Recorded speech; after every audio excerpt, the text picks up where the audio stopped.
Hello from New York, everybody. Here in wonderful Times Square.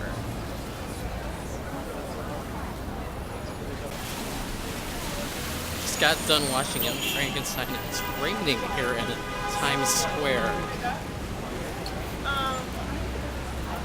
It's gonna run over to the hotel room where it's dry.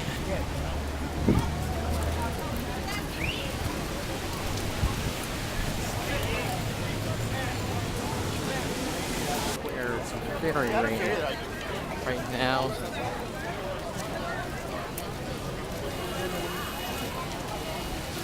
It's funny because I didn't think it was going to rain when I left the hotel this morning.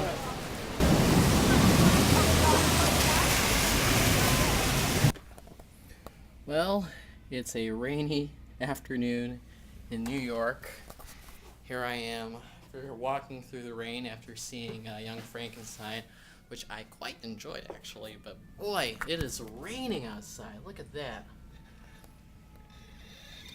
It's getting heavy. I think I got in just at the right time, but as you can see, I'm pretty soaked all over. So I'm gonna go get into some dry clothes, and there'll be more in a little bit.